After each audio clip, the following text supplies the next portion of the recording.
is a program whereby we welcome guests from different walks of life to come right on the show to share their experiences so that someone out there can learn from their mistakes, their failures, and their successes. Last episode we had a guest on the show and he was able to share his experiences with us. He told us the step he took in order to challenge the status quo, and he also told us how he never gave up because he always remembered why he started. Today we have another guest on the show and she will be sharing her experiences with us. I would like to encourage everyone out there that will be watching today's episode to listen attentively because there's a lot to learn from today's episode. But before we get started actually, I would like to say a few things about today's guest. She's someone I admire so much. I actually always admire all my guests, but she's someone I fancy. She's hardworking, she's an interior decor, and she's also, she jungles between a 9 to 5 job and she has her own business that she does successfully well. Today she'll be sharing her experience with us and I can't wait to hear it all, and I know that you also can't wait to hear her experiences. So do not go anywhere, we'll be right back.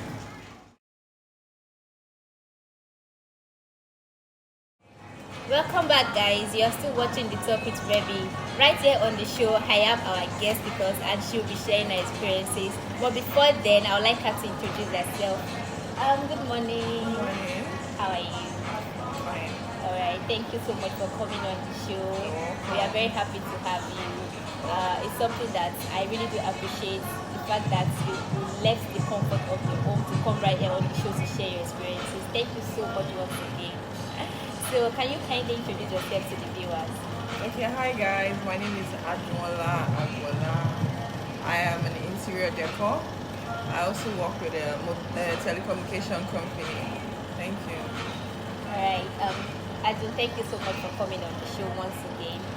We are happy to have you right here on the show. And you already know what the Topics Revy is about. Topics Revy is a program whereby we welcome different guests, both old and young, to come right here on the show to share their experiences so that someone out there can learn from it. So today we would like to hear your experiences and we can't wait to hear all of it. So what experience will you share with us today? General life experience, surviving as a single girl in Nigeria. That's a huge topic.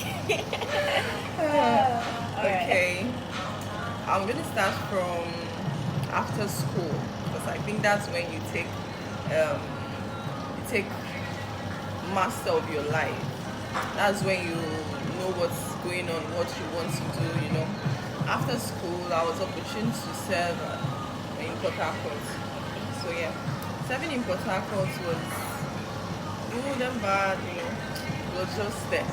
I just wanted to come back to Lagos, but at the same time I've always had this mindset that I can't work 9 to 5. I can't work under someone. I needed to start my own business. I needed to do something. So Port Harcourt kind of gave me the business mindset because Port Harcourt is very close to Aba. So Aba is like Nigeria and China. So yeah, and it's just like 2 hours from Port Harcourt. So from Port Harcourt, sometimes I go to Aba, just walk around, think, what can I do? So I started my bedding business. Before my bedding business, I'd actually started sewing. I started making outfits, ready to wear actually, but it actually failed. The business failed woefully. Like I spent a lot of money, my savings. I loaned money to start this business. I bought industrial machines, mannequins. I even traveled. I remember I traveled in 2016 to Dubai to get materials because I thought, okay, people like the international brand stuff. But I guess I wasn't prepared. Imagine from school, I went for fashion designing school, and I just didn't have that experience to have a business. You understand? I would have probably taken my time, to know more about fashion designing. But I saw the beauty part of it. I didn't see the struggle. Yeah. I saw the beauty, online you're seeing a lot of big designers making it. I'm like, oh yeah, I'm probably going to be like this in a few years. I thought that was how it was going to be. But when I traveled to Dubai, came back with a lot of fabrics. I bought like over 100 fabrics in print. Wow. Yeah. Came to Nigeria, got a place for my tailor, got a warehouse for making my clothes. I paid a tailor from Abuja. Yes, it was during Christmas period. So I paid a tailor from Abuja to come to Port Harcourt to actually, because I heard it was good. Okay. So, because I wanted that Abuja standard, Port Harcourt people, I really don't know. So he started making the clothes. I think he made up to like 50 pieces. I was impressed. So I think I had to come back to Lagos for Christmas.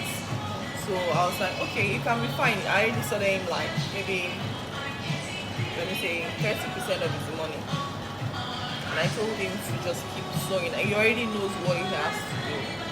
Then he called me like the second day. I was like, he wants to go to Aba.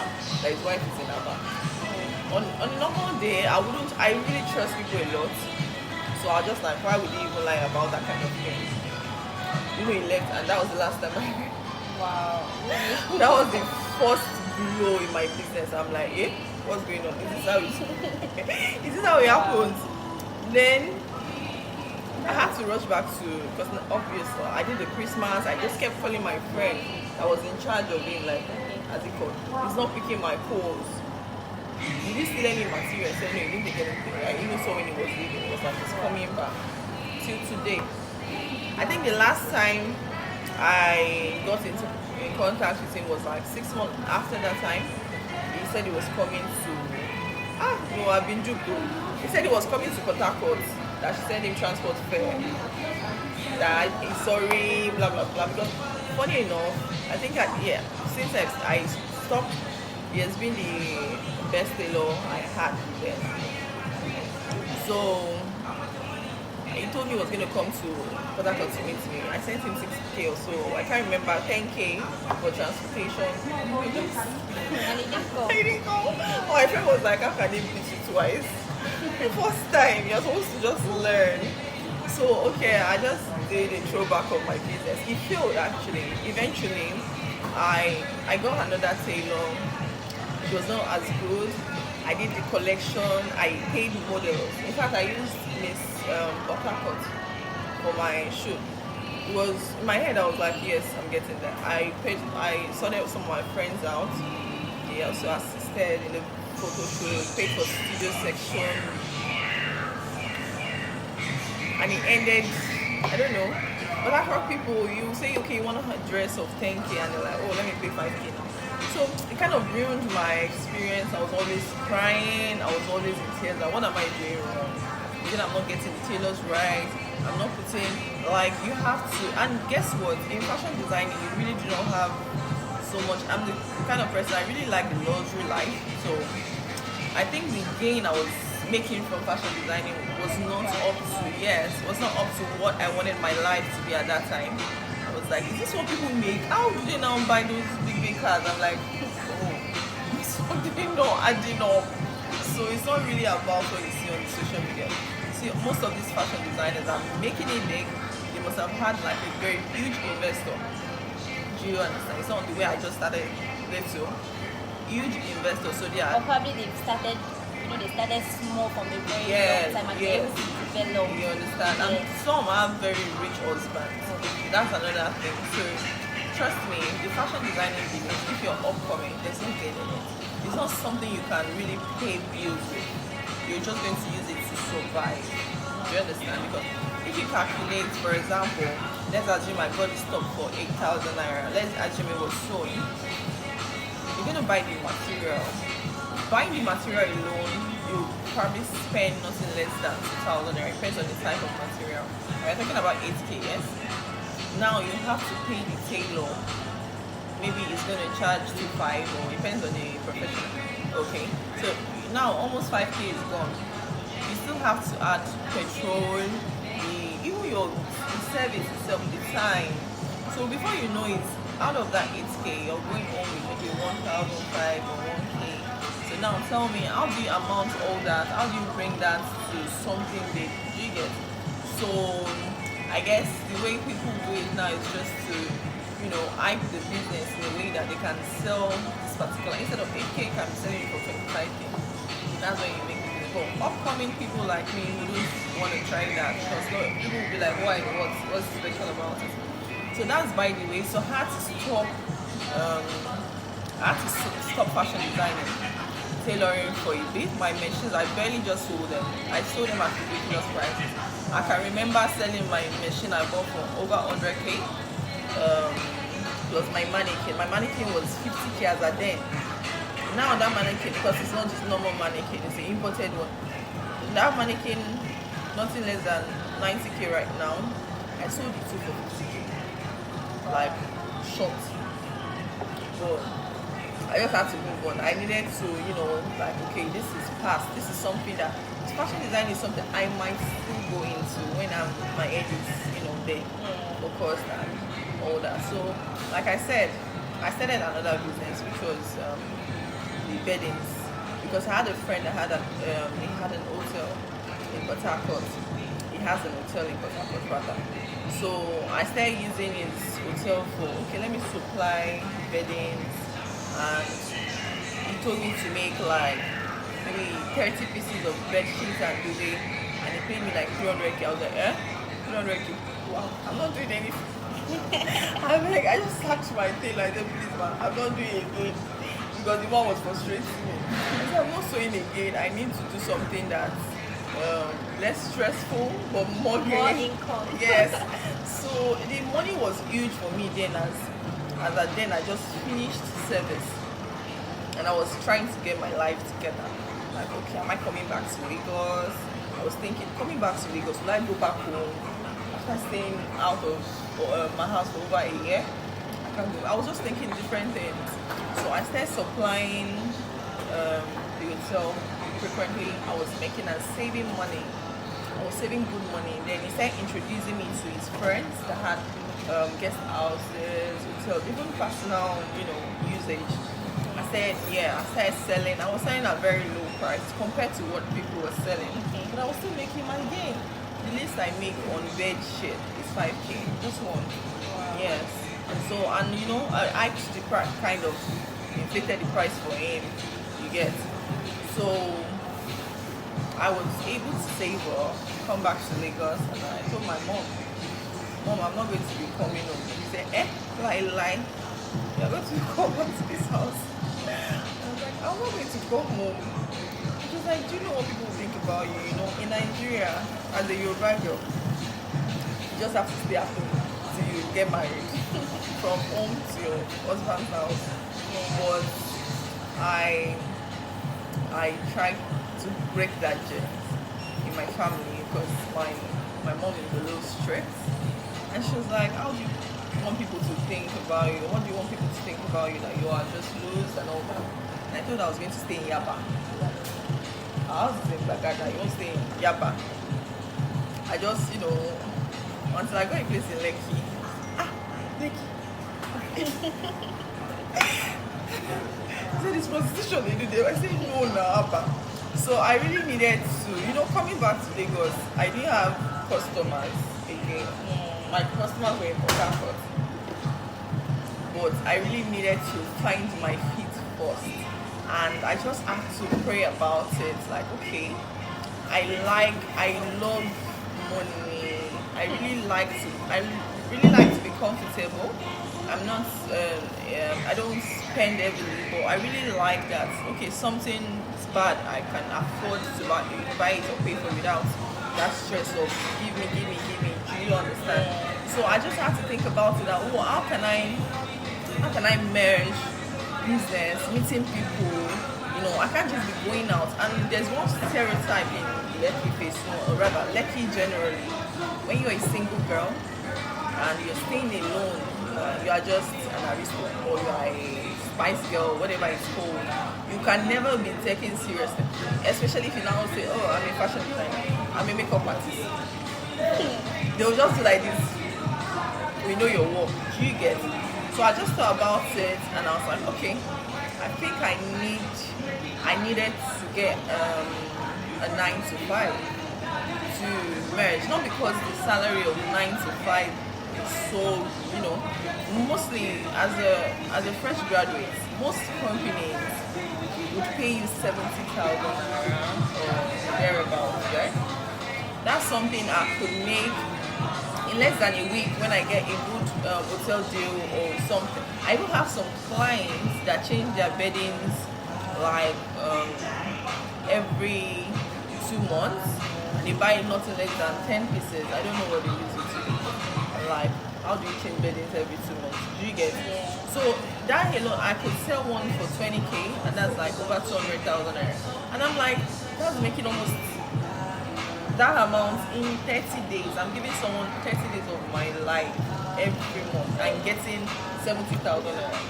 And I'm like, bro, at this moment, I actually needed it. Do you know I got a job? Well, my first job was with one company. It's like a logistic company. So, yes. So, all this app logistic company. So, it was in Ikeja. They were trying to copy the international brand. Okay, so it was a Nigerian that created that particular company, but it was copying everything other, I'm sure you know what I'm talking about. Yes. So yeah, we're doing the app, but it didn't work. The management, I was a business developer, I am very good with convincing people, I think. So I kind of worked on that. I was going from Lekki to Ikeja. It was ridiculous. I was like, why am I even staying Lekki? Let me just go back home now. So I worked for like a month. I ran away. I was like, this is what people face? Nah, let me go back to my business. And eventually I got another job in Lekki as like a secretary. They were paying me, they wanted to pay me 50K. And yes, 50K. And my friend, when I told my friend 50K, are you joking? I said I have a business. It's not the salary. I needed that experience on how to manage my own business. You get? I needed that experience on how to, handle my business. I was just doing it anyhow. I needed that proper experience. So I was working there, a real estate company, and they were not serious. That's just the truth. So while I was at the job, I just got the congratulatory message. I got the message from the telecom. At the same time, I got 2 jobs at the same time actually. At the same time, I got another job in another real estate company, which was even like a big real estate company. And I was turned. I was like, okay, should I go for the telecom? I had so many options. And people were like, oh, you just came to Lagos. And because people already gave me this impression that getting a job in Lagos was hard. Me, I was not sleeping on it. When I mean I was online all my life. Let me just 24/7. In a day, I sent nothing less than 50 CVs. My CV out to 50 emails. Nothing less than. In fact, sometimes I went for some interviews that I knew that, okay, this place, they probably want to even scam or use me for something. I'll probably work by different places. Yeah, but I was doing it you understand? Back to back. So sometimes I will get some, you have been picked. I'm like, when did I apply for this one? When did I apply for this one? So I was torn between the real estate company and, then I asked people, and people were like, oh, they were impressed with the name than the pay. Like, okay, go for the telecom because of the name. You can use it anywhere. You want to travel, you can use it. It's a multinational. But you see, this real estate is a private company, and you really don't know. Anything can happen. So, I don't want to say I regret now, but let me say I made the best choice for me then. So I went with the telecom. And I've been there for 3 years now. Because every year I'm like, I'm going to resign. I'll face my business. I end up resigning.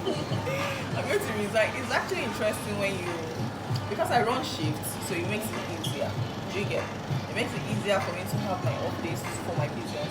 Also, I also manage my business. I got a lot of customers from my 9 to 5 too. So yeah, that's how I've been able to juggle life and juggle my business. I've not really had time for relationship because I'm working night shifts, morning shifts, afternoon shifts. On my off days, I'd probably be extremely tired. or having to deliver for my weddings or something. So I managed myself throughout 2018, 2019, 2020. COVID came, yeah. I was going to resign actually. I was going to resign before COVID, but COVID came and we're all at home, and I was like, okay, we're collecting free salary. I'm saying that, so let me just relax and beg. And then we pay me this money because then you could not do business. So we're all depending on that salary, and the company kept on paying full payment. Wow. While we were at home. Yes. Some people were working, they got extra pay anyway. But I was like, this thing that was so in 2 weeks, we're back to let me relax. So COVID stayed. In fact, I decided that I'm going to minus 1 year from my age, because that last day I didn't do anything. Most people actually felt that way. I'm You going didn't to use that year at all. seriously. I really did not use 2020. So after COVID is still here, so I won't say after COVID. So when we were able to manage COVID, I was, then during COVID, actually, COVID did something good in my life, kind of. Then during COVID, I had a lot, I had 24 hours to think, what do you want to do? In the next 5 years, what do you want to do? Do you still want to be doing this? Do you still want to be in the telecom? Do you want to advance your career? Do you want to study? I was just thinking different. Okay, do I want to travel out? Do I want to add business? So then I started doing a lot of researches. I was like, okay, we have a lot of makeup artists. We have a lot of fashion design. We have a lot of, like most of the businesses are really saturated. I was like, okay, there's this business I think people have not really discovered, which is the interior decor. Do you understand? It's not like people are not doing it, but they are not, they are not as. So I just decided to, I met someone actually, my supplier, and she just taught me, she start small, you start from selling small flowers, and from there you can advance. You get. So I started getting stuff from her like a drop shipper. Yes. So she started sending me stuff. Sometimes she want to import from China. She doesn't have enough money. I should buy some products and add money. So I'll get that same China amount. And I do that. So one way or the other, I started selling out. I'm like, oh, people actually love beautiful things. People actually love beautiful spaces. Okay? Let me invest my time in interior decor. So I merged my bedding business with my interior decor. And since then, it's been very interesting. I used to be scared of posting things or like a dining set of 750k, and I'm like, people are buying. People have money in Lagos. I used to be scared, like, oh, I don't think I have such contacts buying 750k. Ideally, as of last week, I still delivered a table set, just a center table of 350k for a center table. I'm like, okay, so this is my junction. So my long-term goal is that in the next few years, I'll probably have my own walk-in store where I have, and I'll invest more in learning. I would like to go to an interior decor school, proper, yes, a proper one. I actually saw one in Ikeja, but I think I want the international standards. So I'm trying to gather up money to learn, maybe in an international company, so that I get more experience on interior decor. Then I go in fully, then I can decide to resign my 9 to 5. Basically, that's it. Me surviving. Oh, wow. That's actually a wonderful experience. Like the fact that even when your business failed at some point, you didn't give up. You try to look for other means to continue doing what you do and have an income. At some point, when people keep trying, when they experience failure at some point in life, they just give up and just opt out. Like, I can't do this, and then probably just go into something else. Yeah. So there was something you said that when you started your fashion designing business, you felt like, when you saw other people making it big, like when you saw that people that are into this business were really making it and they were really living a good life, it just felt like it's easy to just catch up and measure up. At that time, that was the mentality at there.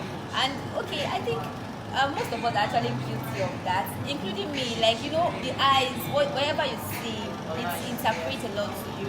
So it's okay. It's actually not wrong to actually see that, okay, this person is really doing well, how is this person doing it? But still, you have to look deeper, because if you look on the surface, that means you deceived, you go the wrong way. So most of these people we see online that are really successful in their business, it might not even be fashion designer, it could be in their career, it could be in other aspects of their life. To be honest, nobody will tell you the failure, nobody will tell you the effort, the sleepless night, what they have to go through before they get to that particular stage. Do you understand? Like, fine, they might actually tell people they know, or probably you might get to know at some point, if you are close to them, what they are going through in the process of building. But when the results eventually start coming, it's people that people that don't even know you, they'll get to see that result, because everybody wants to see success, everybody wants to associate with success, but they don't know what has gone underneath that grind, what has gone underneath that sacrifice, what you've been through to actually get to that stage. So people just want to get there immediately, and it doesn't work that way. The thing is, one thing, I feel that's where young people make mistakes, because we just want to rush ourselves. We want to, we just want to fast forward everything and just get it all at once, which is how would I put this, going against nature, because you have to grow. You have to, you have to start from the scratch. I think there was a podcast or something that I listened to, and the person was like, in a business, before you actually start, even if you want to start a business and you have like 50 million, on ground, you want to start that business. He said he would advise that whatever you want to buy in that business, spend 5K. Start from scratch. Start from the very scratch. Even if you have 50 million to start that business, build from that. Don't start big. Starting big is a terrible error, because you won't have the experience, you won't have the sustainability to sustain your business, you won't have the customer base, you won't have the the strength to withhold failure. When you start small and you start seeing the experience, like now you're tailoring legs. Just imagine you just started small. You had nothing to do. And then let's be like, okay, well, so this is how this business is. So before you now go big, you know that these tailors, you cannot trust them, but you have a backup plan that, okay, if this one goes, I already have someone else, so probably have two. Yes, you understand? right. So most times, even when you have the money to start your business big, just start small. Take it slow so that you can build from there. You have enough time, although we don't have enough time to make mistakes, but at least, even when you make mistakes, you can bounce back immediately, because you don't start big. But once you start big, you do everything big, and then there's a flaw. Oh my God, everything. It can. And the funny thing is that it can even ruin everything to let you get back on your feet. It ruined everything. So we just have to be very careful, even in investment. Before you start going into the big investment, before you start dropping the big money, start little. If people are investing 50 million, 10 million into an investment plan, you start with 1,000 naira. Start with 10,000 naira. Just see how it is before you now pump in that huge amount of money into it. I feel that will save us some stress. So if people save us stories that touch the heart, you understand. And then you said something about you prayed. Okay, when you got to Lagos, you're like, okay, which direction do you want to take? How are you going to do it? How are you going to do about it? And you pray that's very important, because at some point in someone's life, it's not everybody that's opportunity to just wake up one day and say, okay, this is what I want to be, and then you become it. And some of us actually had to ask ourselves, what do I really want to be? What do I want to do? Like, what will really bring in this money I want? Do you understand? And it's a really confusing stage for a young adult to decide which area to venture into. But I believe that with prayer, you get your direction. You'll be able to know that, okay, this is where I feel God wants me to dive into, and be able to make, be able to succeed in that area. Do you understand? So most times, if we just rush, just make decisions, and then there's a fallback, it might not work out for us. And you said something about when you were in Lekki, when you first came to Lekki, the stereotype of a single girl and everything. Fine. The thing is, most times stereotypes they do most in the lives of even both male and female, not just female. But still, although don't care what people say, but still you still have to adjust and once you study the environment, you study the society, you just try to adjust yourself to put yourself in between. Fine. If you have said that, okay, I don't care what people say, let me just live my life. That's you not being sensitive to your environment, but you were sensitive enough to to just, okay, this is how it is, this is how people feel. You can't keep going all around telling people I'm not like them, I'm different. You understand? You just have to do something to make it stand out. That, okay, no, please, so you understand, I'm not that kind of person. So most times it's not as if we should always care about what people say. No, but sometimes you just make sure that you don't walk around it, not to give people the wrong idea, because first impression matters a lot. Even if you don't give a hoot about what people are, you don't care about what they think about you, because they actually don't even have the right to tell you how to live your life. But still, you still have to study the environment and see how it's going to favor you in a particular way. So and the funny thing is, I really learned a lot from your story. I really learned a lot from everything that you said.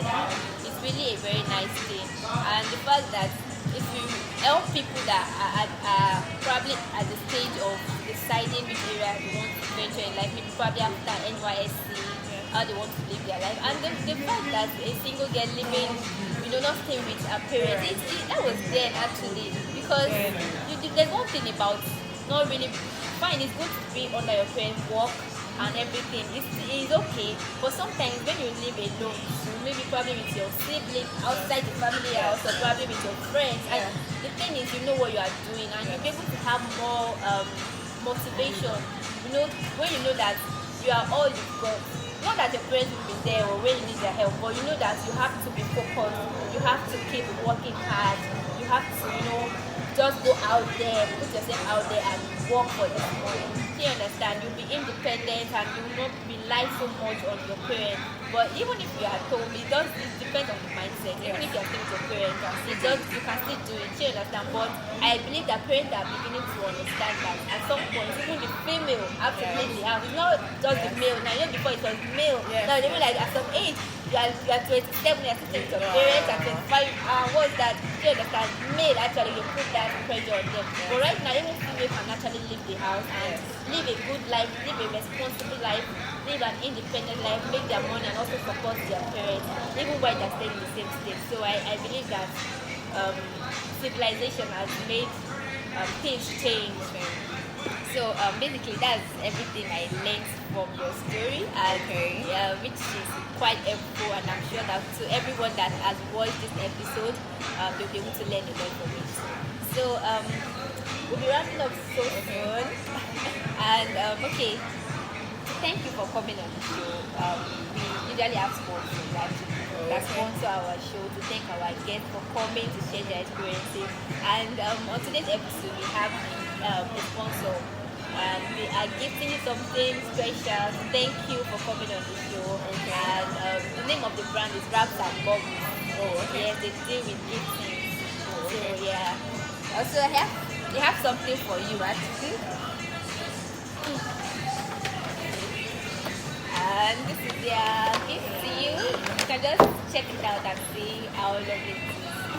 Ooh.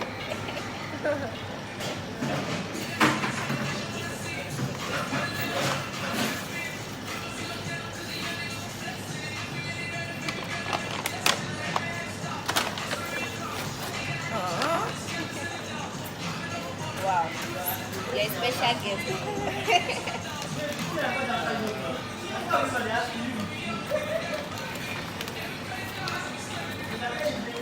Oh, this is beautiful.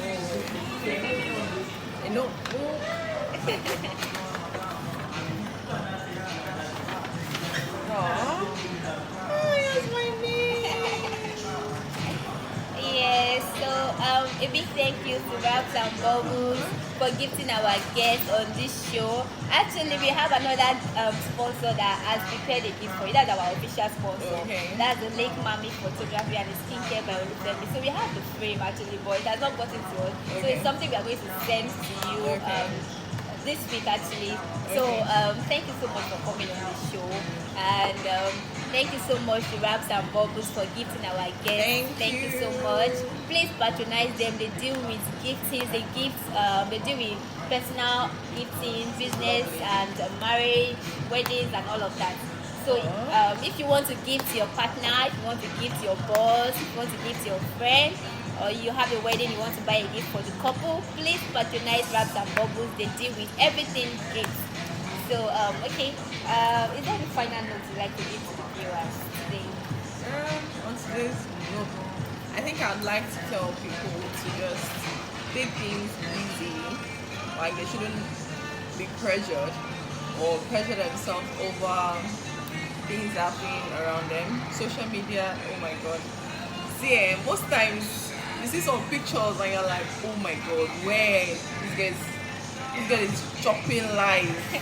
Trust me, most of it ends with a good phone, good iPhone. Do you understand? And nothing in the pocket. So just be confident and just be okay with what you're doing. But don't just sit down there and say, oh, I'm fine.